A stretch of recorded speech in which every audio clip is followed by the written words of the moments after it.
I'd like to demonstrate for you today the termination of one of our new connectors. It's one of our no braid trim connectors. It's also known as Advantage Plus, and it's denoted by a suffix of X on the part number. So this particular connector here is a TNC for EZ-600. It's an EZ style. It's known as our EZ-600-TM-X. It's got the same characteristics as the Advantage series. It's got a tri-metal plate, a coupling nut which is half knurl, half hex. It's got these ribs protruding in the back of the connector, so it gives a place for the shrink boot to land and help with moisture seal, preventing moisture ingress. But as an added extra, it has the no braid characteristic, no braid trim characteristics. There's no need to trim the braid. With any termination, the best way to get started is to make a nice, clean, square cut on the cable. And the best way to accomplish that is, if you're out in the field, is with our CST-600 cutting tool. You want to get back an inch or more from the end of the cable. You take your blade and you put a little bit of downward pressure on this blade. You don't go crunch the cable, so a little bit of downward pressure, and you spin the blade around the cable. And what you're doing is you're scribing through the jacket, you're scribing through the braid, and you're scribing that center contact. And what you end up with is a nice, clean, square cut on the cable. So it's a great place to get started. At that point, put a little bend in the cable, as such.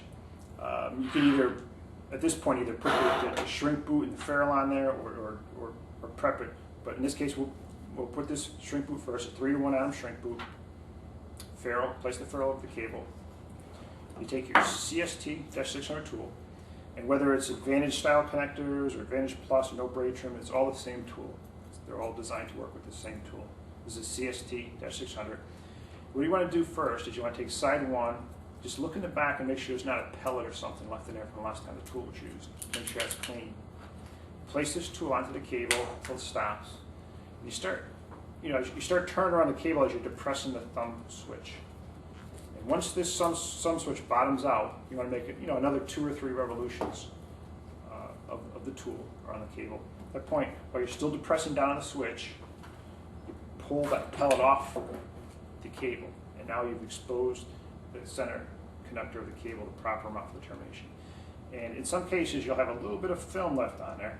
With all of our LMR cables, we put 10 thousandths of pure polyethylene over the center conductor with a little bit of adhesive, and that's to prevent moisture ingress.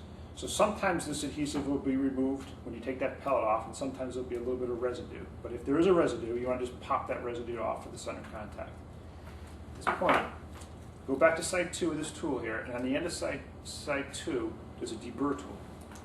Place a deburr tool over the center conductor of the cable, and just half a dozen times, back and forth. And you'll actually probably see little filings of copper come off there. You got a nice chamfer on the center contact. Now you flip this around to side 2, and you have a choice. You got clamp and you got crimp. In this case, we're using a straight crimp connector. It's set for crimp, that's where we want it. So that's where we'll leave the thumb switch. You place this over the cable, and just let the tool do the work. You hold the tool straight with the cable, start spinning around the cable like an old pencil sharpener. You don't have to worry about going too far, too deep. Once it's done, it'll just spin freely, just like that. You've done enough. You can pull that off, and you're all set at that point. You take your connector here, you bring the braid back. No need to comb it out. Just bring it back as much as needed, just something like that. If you go to comb the braid out, you're going to lose some torsional strength. You actually lose some tensile strength in terms of your connector retention. So you want to leave that woven as much as possible. Place the connector over the outer conductor. And it's going to be fairly snug. You're going to push it and turn it until it bottoms out. At that point, you bring that ferrule, bring it all the way up, and as you can see, it's been designed so that braid ends up right where it needs to be without any trimming necessary, just like that. At that point, you take your our HX4 crimp handle, loaded with the 3190-203 crimp dies, and you want to crimp that right at the back of the connector, as close as possible. You can actually use the ribs in the back of the connector as a guide. This tool's, it's not going to release until you crimp all the way. You get the crimp all the way down. Crimp it, release it. At that point, you bring the shrink boot all the way up, right to just behind the coupling nut. and use a heat source to shrink that down, and you're all set. Yeah, thanks.